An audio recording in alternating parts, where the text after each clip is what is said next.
با آرزوهامون آینده رو زندگی میکنیم. بعضی وقتا فرزندمون رو بر اساس همین آرزوها خیال میکنیم. پسر یا دختر، جدی یا مهربون، قد بلند یا کوتاه. آرزوهامون رو دوست داشته باشیم.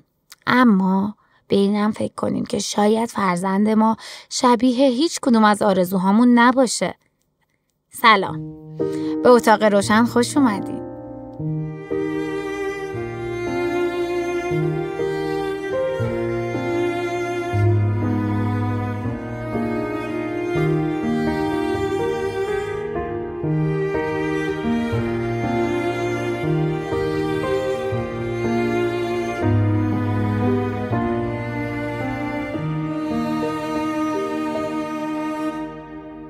موسیقی، لبخند و آرامش همه چیزایی هستن که اپلیکیشن کوالا به شما هدیه میده.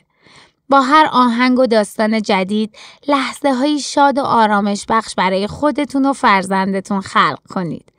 بیایید با هم یاد بگیریم که حتی اگه بچه هامون شبیه آرزوهامون نیستن ولی میتونن زندگیمون رو زیبا کنن. اپیزود 3 از فصل 2 اتاق روشن رو میشنویم و میزبان خانم دکتر محدثه تقی‌نژاد هستیم. سلام خانم دکتر، حالتون چطوره؟ سلام سحر جان، متشکرم، خوبم، ممنون. شما خوبین؟ خیلی خوشحالم که دوباره میبینمتون. منم همینطور، مرسی. امروز میخوایم راجع به چی صحبت کنیم؟ امروز وارد دوره 3 ماهه دوم بارداری میشیم و حالا استرس ها و فشارهایی که و تغییراتی که مادر باردار تو این 3 ماهه دوم تجربه میکنن. بله، پس ما بی‌صبرانه منتظریم.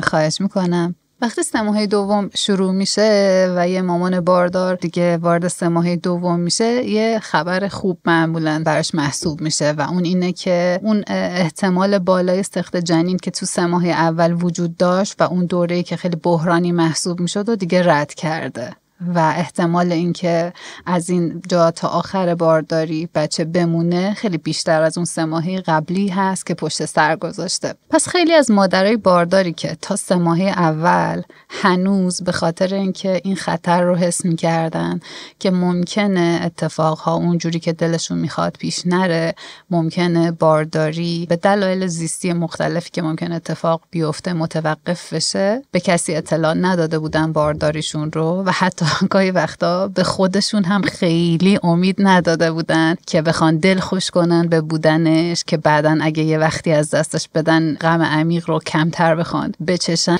حالا که میفهمن که وارد 3 ماهه دوم شدن و تا اینجا بچه سالم بوده، براشون انگار که آغاز یک رابطه عاطفی عمیق‌تر با بچهشون، انگار الان با دل مطمئن‌تری میتونن دل ببندن دیگه بهش و باش یه سری تصورات ذهنی ازش بسازن و امیدوار باشن که مثلا 6 ماه دیگه میتونن تو بغلش به بغل خودشون بگیرنش و خب اینا یه آغاز جدید و قشنگه و اتفاقی که اینجا میفته اون رویا پردازی های مادران است که تو ذهن خودش کودکش رو میسازه اونجوری که دلش میخواد، اونجوری که دوست داره باشه، اونجوری که آرزو داره و گاهی وقتا هم ممکنه اینجا رد پای از ترس های مامان دا بشه که نکنه اینجوری بشه، نکنه اونجوری بشه، نکنه 6 تا انگشت داشته باشه، آره نکنه مریضی داشته باشه، بیماری داشته باشه، نکنه مثلا باز اتفاقا خوب پیش نره، یا نکنه حالا از نظر شخصیتی مثلا یه مشکل، نکنه من مامان خوبی نتونم باشم، نکنه من دوستش نداشته باشم، درست بلد نباشم ازش مراقبت کنم، نکنه اگه وقتی گریه میکنه یا بد رفتاری میکنه من بخوام عصبانی بشم یا باش با پرخاش مواجه بشم. پس تو ذهن مادر توی 3 ماهه دوم آروم آروم انگار یه فضایی باز میشه برای فکر کردن به اون موجودی که در درونش در حال رشد کردنه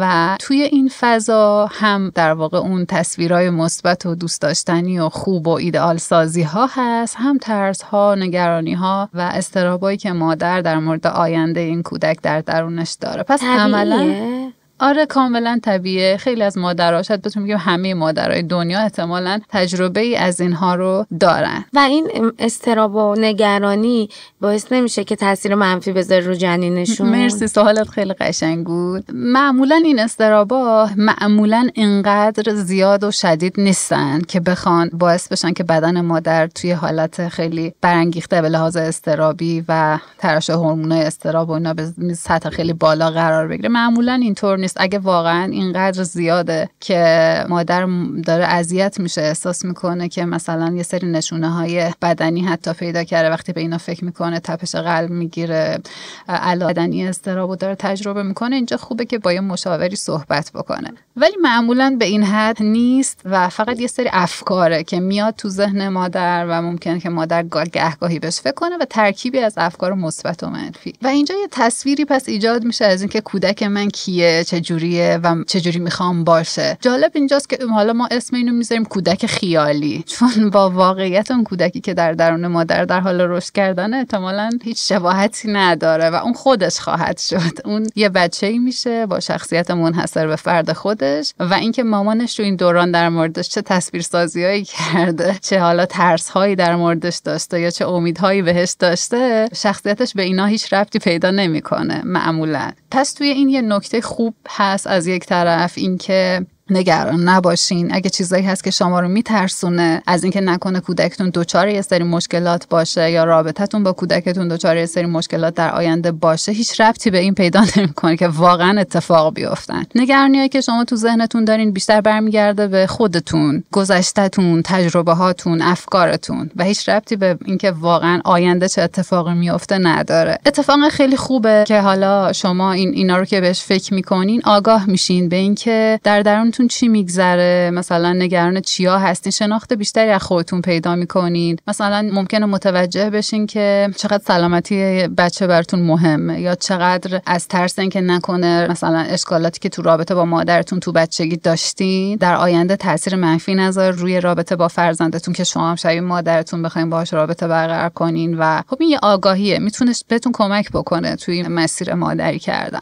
و این خبر خوب حالا از یه طرف و از طرف دیگه اینکه شما اون تصورات خوبا و خوشگلا و رویایی هایی که در مورد بچه‌تون دارین و مثلا حتی ممکنه که تو رویا پردازیاتون فکر کنین که وقتی که اون بیاد زندگی چقدر مثلا شیرینه، چقدر شیرین خواهد بود، مثلا دیگه تو رابطه با همسرتون با بودن یه بچه‌ای که نازه، میخنده، شیرین، دوست داشتنیه، سرتون رو گرم میکنه، براتون کارهای بامزه انجام میده، احتمالاً دیگه هیچ وقتی باقی نمونه که حال بدو بخواید تجربه کنین یا با هم هیچ درگیری عاطفی و احساسی داشته باشین. یا مثلا ممکنه فکر کنین که من وقتی بچه بیاد خیلی دیگه هدفمند میشم، احتمالاً تو کارم هم خیلی جدی‌تر و برنامه‌ریزی پیش میرم و تو کارم موفق‌تر میشم وقتی بچه باشه. مثلا احتمالاً همسرم در بشه و بچه بیاد ببینه که مثلا چقدر دوستش داره، احتمالاً خیلی تو کارا بیشتر همکاری میکنه به ذوق اون و اینا همش تصویرای ذهنی شماست. خب ممکنه که اصلا به واقعیت نپیونده. پس خبر یکم حالا شاید بد اینه که هیچ اشکالی نداره که این افکار مثبت رو داشته باشین، این رویا پردازی‌ها رو بکنین، این خیال‌های خوش رو در سر بپرورونین، خیلی هم خوبه. چون بارداری و این تغییر که قرار تو زندگیتون به وجود بیاد انقدر هیجان‌های ممکنه منفی داشته باشه یا خیلی چالش برانگیز باشه به لحاظ هیجانی که یه وقتی ممکن حالتون رو بد بکنه و داشتن این خیال‌های شیرین در سرتون کمک میکنه که این چالش‌ها رو راحت‌تر ازش عبور بکنین. ولی بدونین و آگاه باشین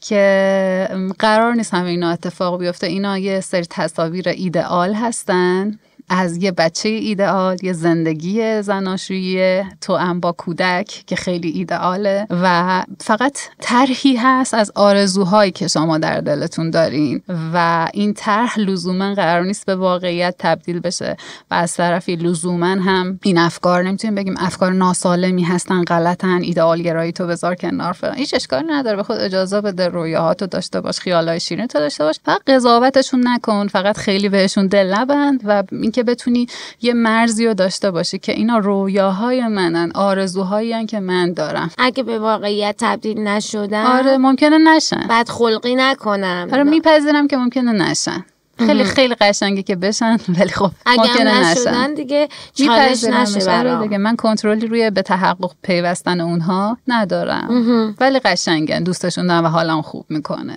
اتفاقا حالا که اینو مطرح کردیم خیلی خوبه به یه نکته دیگه هم اشاره بکنم. حالا که داریم مادر میشیم و اگر مخاطبان ما توی همین دوره‌ای باشن که ما داریم راجبش حرف میزنیم، خیلی خوبه که اینو تمرین بکنیم با خودمون که توی مسیر مامان بابا شدن خیلی مهمه که به عنوان یک مادر، یک پدر این مرزه رو بلد باشیم. بچه‌های ما اون چیزی نمیشن که ما آرزوشو داریم یا ما خوشمون میاد یا ما دلمون میخواد. اونا خودشون خواهند بود، تجربه‌های خودشون رو از دنیا خواهند داشت و شخصیت متمایز خودشون رو خواهند داشت، چیزی که ممکنه که خیلی متفاوت با اون چیزی باشه که ما هستیم، ما دوست داریم یا ما میخوایم. پس چی میگن که بچه‌ها شبیه پدر مادرشون میشن، شبیه افکارشون میشن؟ تا حدی این درسته، ولی در نهایت الان خودت سر خیلی شبیه باباتی یا خیلی تو خودتی، تو متفاوتی باهاشون، هرچند که شباهت‌هایی داری، قطعا شباهت‌های زیستی داری، قطعا افکار جهان بینیت تحت تاثیر آموزه‌هایی هست که در اثر سالها زندگی در کنار اونها به دست آوردی، ولی تو خودتی. بله. حتی بعضی از ویژگی‌های شخصیتت که ممکنه بگن چقدر برعکس مادرتی، چقدر برعکس پدرتی. آره واقعا همینطوریه. و موقعی ما میتونیم پدر و مادر همدلی باشیم، درک کنیم بچه‌هامون رو، اونها رو بپذیریم هر جوری که هستن، که اینو بتونیم پذیرفته باشیم. بله، و اذیتشون نکنیم. مرسی، آفرین. خیلی از پدر مادرها میگن چرا این کارو نکردی، چرا مثل من فکر نمی‌کنی، چرا تو نوع پوششت با من فرق میکنه و خیلی اذیت میکنن بچه‌ها رو. هم خودشون اذیت میشن، هم نمیتونن بفهمنش دیگه. تا وقتی که اینجوری دارن میبیننش مثلا میگن اصلا نمیفهممت واقعا. درسته؟ و بچه احساس میکنه که اصلا پذیرفته نمیشه.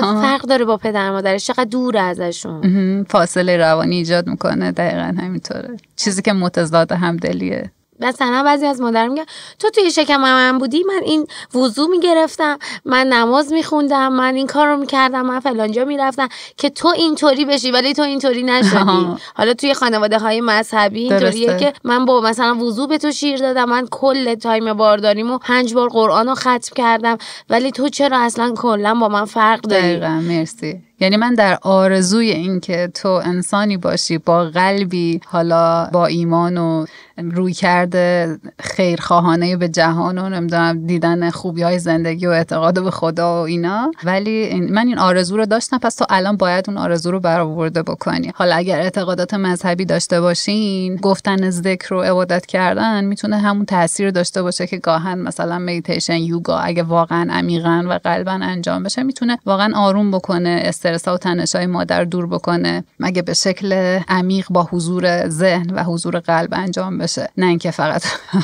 کاری باشه که بخوایم یه چیزی یا یه کاری انجام بدیم که به یه پاداشی بعداً برسیم و اون پاداش این باشه که یه بچه‌ای مثلا خیلی خوب و قاری قرآن مثلا تحویل جامعه شاید اینجوری خیلی جواب نده، ولی آره اگه واقعا مادر بتونه با آرامش واقعا یه و به شکلی که عمیقاً و قلبی باشه این آرامش رو در خودش به وجود بیاره، میتونه خودش رو آروم بکنه و شاید بتونه مثلا رو اون جهتگیری‌های مذهبی شاید اندکی، ولی خب نه اینکه قبل از به دنیا اومدنش، بعد از به دنیا اومدنم رفتارهایی که داره و آموزه‌هایی که به بچه‌ش منتقل میکنه اونها هم نقش دارن تو اینکه بچه در نهایت چه گرایشات فکری داشته باشه. ولی آره این تضمین کننده این نیستش که بخواد در آینده آرزوهای من برآورده بشه. پس با این آگاهی پیش میری. بله. بیا یه جور دیگه به این موضوع نگاه کنیم. سحر، اگه به گذشته برگردین و یادتون بیاد که قبل از اینکه ازدواج کنین چه خیال پردازی‌های راجع به ازدواج داشتین، اینکه مثلا زندگی متحلی من چه شکلیه، بودن با همسرم، کارهایی که با هم دیگه می‌خوایم انجام بدیم، شخصیت همسرم، مدلی که با من ارتباط برقرار می‌کنه، یه خیال پردازی‌های آدم‌ها دارن دیگه. بعد هم در حد کمال دیگه. آفرین، ایدئال گرایانه است. اینجوری نیستن که 100% اتفاق نیفتن،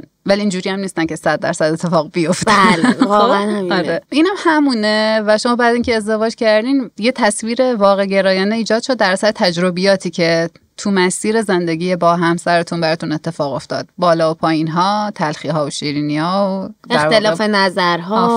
آره. و اون چیزایی که نبود، دلتون میخواست باشه ولی نبود. درسته؟ اینم دقیقاً دوباره تکرار، شاید بشه گفت یه همچون موقعیتیه که شما بیرون از موقعیت ایدئال گراییاتون رو دارین و وقتی که میرین توی موقعیت احتمالاً متوجه میشین که یه سری تجربه ها اونجوری که در موردش رویا پردازی کرده بودید نبود، یا حتی ممکنه یه سری ترسا داشته باشین توی هم خیال پردازی قبل از ازدواج ممکنه در اثر حالا تجربه‌ای که بقیه براتون تعریف کردن مثلا بترسین که نکنه مردا اینطوری باشن یا زنا اینطوری باشن، تو ازدواج همچین سوء استفاده های از آدم میشه، یا مثلا رابطه با خانواده همسر بده و بعد میرین توش میبینین که نه، اصلا اون ترساتون واقعا ترسای موجهی نبودن و با اینکه تو ذهنتون بودن ولی تو واقعیت اتفاق نیافتادن. در مورد اینم همین، اگه واقعا ترساتون خیلی بزرگن و خیلی حالتون رو دارن بد میکنن راجبش حرف بزنین. گاهی وقتی در مورد کابوس هامون حرف میزنیم اون سایه وحشتی که روشون وجود داره کنار میره در اثر بیان کردنشون و در قالب کلمات آوردنشون. توی این مورد هم میتونید با همسرتون حرف بزنین، مثلا بگین که هر وقت بچه فکر میکنم نمیدونم چرا ولی همین میاد تو ذهنم که مثلا اگه چون سندرم ژنتیکی داشته باشه من چیکار کنم. یا با پزشکتون با مشاور میتونین نگرانی حرف بزنین و هر چقدر که بتونین بیانشون کنین با یه آدمی که مورد اعتمادتونه، احتمالاً بیشتر اینکه واقعیت یه چیزه و چیزایی که توی ذهن شماست فقط فکرن، از جنس واقعیت نیستن، فقط فکرن، این براتون واضح تر میشه و اون تنشتون کاهش پیدا میکنه احتمالاً. پس دوباره تاکید میکنیم اگه تصورات و خیالاتی که دارین تو سرتون در مورد کودک خیالی که هنوز تا حالا ندیدینش ولی وجود داره، سعی کنید همیشه به یاد خودتون بیارین اینه که همه این افکار یه چیزایی هن که بیشتر ریشه توی گذشته شما، تجربه های شما، حرفایی که شنیدین، چیزایی که دیدین دارن و ربطی به این که تو آینده چه اتفاقی قراره بیفته ندارن. سعی کنین اینو به خودتون یادآوری کنین و از این زاویه ببینیدش. بله کاملا درسته. یکی دیگه از اتفاقایی که تو 3 ماه دوم براتون میفته اگر توی این مرحله باشین اینه که احتمالاً به زودی میفهمین که یا این فهمیدین که جنسیت فرزندتون دختر یا پسره. اون جایی که راجع به کودک خیالی حرف میزدیم خیلی از مامانا اونجا خودشون جنسیتی که آرزوشو دارن و اونجا برای خودشون میسازن و ممکنه قبل از اون جلسه سونوگرافی که قراره بهشون بگن که دختری یا پسره بچه خیالیشون جنسیت داشته باشه. آره مثلا تو ذهنشون یه دختری ساختن، یه دختر نازی که شاید شبیه بچگی‌های خودشونه یا مثلا خیلی دوست داشتنیه، مهربون، عروسک بازی میکنه، عاشق گل سر رو نمیدونم موهاشو میخوام ببافن. یه عالمه تصاویر این شکلی و بعد ممکنه که تو جلسه سونوگرافی حالا اون پزشک متخصص رادیولوژی احتمالاً که داره تعیین جنسیت رو انجام میده با گفتن این جمله که خب تبریک میگم و شما یه پسر دارین واقعا جا بخوره و انگار که اون بچه‌ه و اون تصویره یهو شطرنجیشو میپکه فرو میفاشه و حالا باید بپذیره که مثلا من یه پسر دارم. و حتی ممکنه دیدین مامان باباها بهشون میگین که خب دوست داری دختر باشه یا پسر باشه، چه جوابی میدن؟ سالم باشه. آره مهم نیست، سالم باشه. ببین با وجود اینکه اینو میگن ولی همیشه انگار که یه میلی به یکی از این دو جنسیت توی آدما وجود داره. منتها اگه بخوام بگن که من فقط دختر دوست دارم و فقط پسر دوست دارم، انگار پشتش نپذیرفتن اون چیزیه که حالا طبیعت یا خداوند بهشون داده و این احساس گناه که من اونجوری که هست دوست ندارم. بنابراین شاید بعضی از آدما موقعی که این جمله رو دارن میگن احتمالش خیلی وجود داره که اون چیزی که دوست دارن رو پنهان میکنن به خاطر احساس گناهی که از بیان کردنش احتمالاً خواهند داشت. پس این اشکالی نداره. اصلا شما شاید جز اون دسته از آدمایی باشین که وقتی که پزشک جنسیت رو بهتون میگه واقعا شوکه بشین، جا بخورین و احساس کنین که نکنه حالا که پسر اونقدری که باید دوستش نداشته باشین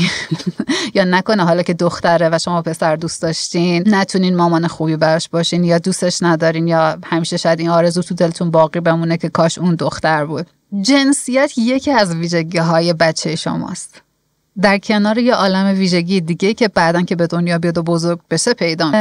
خیلی از خانوما دوست دارن دختر داشته باشن، خیلی از مامانا دوست دارن دختر داشته باشن، مثلا تو پژوهش‌ها نشون داده شده. و دلایلی که دوست دارن دختر داشته باشن میتونه این باشه که گفتیم یه انگار که آرزوی این که دوباره یه ورژن کوچیک شده از خودشون رو فکر میکنن با دختر دار شدن میتونن تجربه کنن، دوباره یه دختر کوچولویی شبیه خودشون و کودکی‌های خودشون اگر شیرین بوده باشه و خوب میتونن ببینن. شاید مثلا فکر میکنن که میتونن از اون دختر کوچولو زنی رو بسازن که خودشون هیچ وقت نتونستن بشن و این براشون میتونه خیلی ارضا کننده باشه، این آرزو یا این رویا. میتونه ناشی از این باشه که با بدن زنانه راحت ترن و فکر میکنن که اگه دختر داشته باشن پوشک عوض کردنش، بزرگ کردنش و مسائلی که چون تو بلوغش خواهد داشت و اینها براشون خیلی راحت تره، اینو خیلی بهتر بلدن نسبت به اینکه بخوان یک بدن پسرانه یا مردانه رو بخوان پرورش بدن، تر خشکش کنن و بزرگش کنن. یا ممکنه تو خیالشون فکر کنن که اگه دختر داشته باشن همدم و دوست دوران آیندهشون میشه، وقتی بزرگ بشه مثل یه دوست صمیمی میشه براشون، هم صحبتشون میشه، میتونن با هم برن هم خرید کنن، کارایی مثلا با هم آرایشگاه برن، با هم کارایی که خانوما ازش لذت میبرن و انجام بدن. یا مثلا ممکنه برعکس، مثلا یه خانومی چون خیلی تو بچگی یه برادری داشته که خیلی دوستش داشته، خیلی رابطه خوبی باهاش داشته یا خیلی خوشش میومد، یا مثلا فکر میکنه که خودش خیلی از اون شخصیت زنانه خودش خیلی احساس رضایت نداره و فکر میکنه که مثلا همسرش چقدر خوبه که انقدر خونسرده، انقدر منطقیه، انقدر احساسی نیست، انقدر قوی تره و فکر کنه که اگه یه پسر داشته باشن خیلی بهتر از اینه که یه دختر مثل خودش داشته باشن و ترجیح میده که یه پسر داشته باشه که سختیایی که خودش کشیده رو نکشه. آره، یا مثلا محدودیتایی که یه زن تو اجتماع داره رو نداشته باشه، یه مرد آزادتره. باز چه که در گذشته تجربه کرده و اون همه اونها باعث شدن که یه دیدگاهی درش شکل بگیره نسبت به جنسیت و حالا پسر دوست داشته باشه و فکر کنه پسر بعدن تکیه‌گاهش میشه، نمیدونم قدرت مردانش مثلا براش خیلی جذابه و میتونه لذت ببره از اینکه یه همچین شخصیت قدرتمند مردانه رو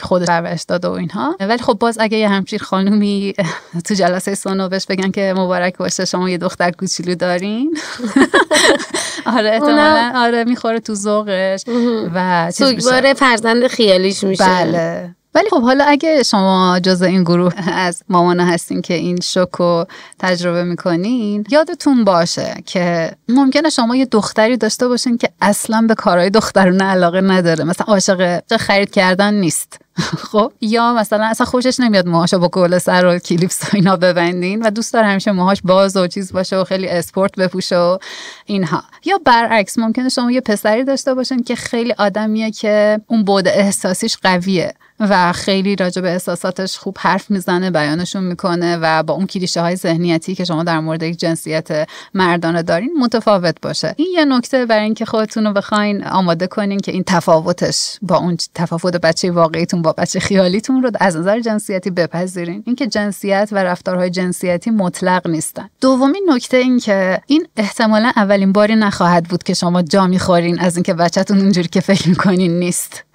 و این شما رو داره آماده میکنه احتمالاً برای اینکه میتونین اینطوری بهتره بگم.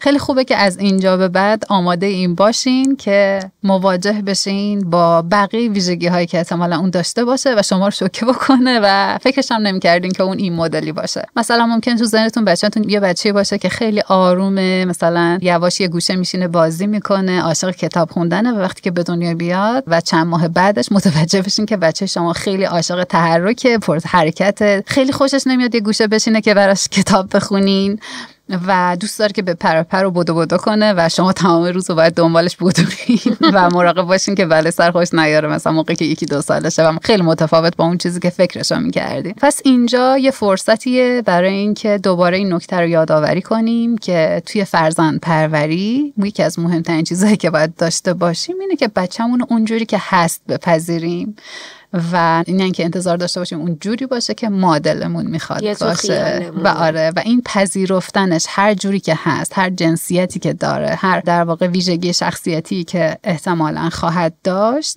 یکی از توانایی‌ها و قدرت‌هایی که باید بتونیم توی والدگری کردن، فرزند پروری کردن داشته باشیم. به عنوان یه مادر داشتن یه آغوش باز برای پذیرفتن فرزندمون هر جوری که هست و با هر ویژگی شخصیتی، جسمانی و بدنی که داره. شاید اولین چیزی که الان ما از بچه‌مون میدونیم و متوجه شدیم اینه که مثلا پسره یا دختره، فقط اینو در موردش میدونیم، هنوز نمیدونیم چه شکلیه، چهرش شبیه ما، شبیه پدرشه، شبیه نمیدونم اقواممونه، چشاش رنگیه، موهاش شکلیه، بدنش. وقتی که به دنیا بیاد احتمالاً تو روز اول یه سری چیزا در مورد بدنش میفهمیم و اولین چیزایی که راجبش میفهمیم احتمالاً در مورد بدنشه، اینکه توپل، نمیدونم شبیه کیه، چشاش رنگیه و همینطور که بزرگتر و بزرگتر بشه ما خیلی چیزای دیگه در موردش میفهمیم، اینکه اون چه شخصیتی داره، به چیا علاقه داره، چه استعدادایی داره و خیلی چیزای دیگه. پس فرزندمون قراره ما رو مدام غافلگیر کنه احتمالاً. پس از اینجا که جنسیتش مشخص میشه داره ما رو غافلگیر میکنه تا ابد دیگه. بله اون یه انسان منحصر به فرده. بله. خیلی ممنونم خانم دکتر. تو اپیزود بعدی راجع به چی میخوایم صحبت کنیم؟ خواهش میکنم. امروز شروع کردیم 3 ماه دوم بارداری و چالشایی که یه مادر باردار تجربه میکنه، ولی خب یه بخشی از صحبت‌ها باقی موند که تو اپیزود بعدی بهشون میپردازیم. مثلا بحث غربالگری‌های دوران بارداری، استرسایی که داره، گاهی وقتا نیاز به هستش که آزمایشات تکمیلی تری اتفاق بیفته و خود تصمیم گرفتن به اینکه انجامش بدین یا ندین میتونه خیلی چالش‌زا باشه و همراه با فشار روانی باشه.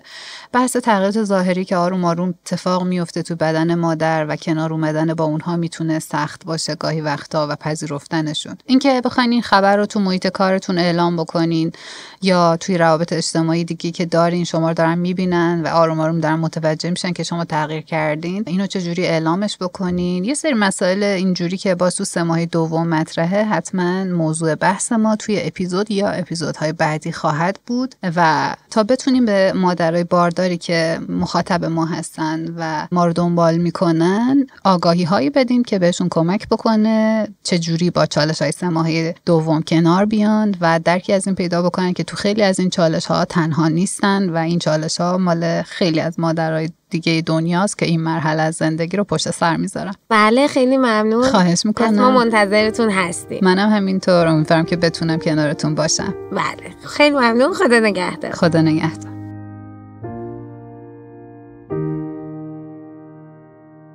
لطفاً با معرفی اتاق روشن به دیگران زنجیره خوشحالی و آگاهی و گسترش بدیم.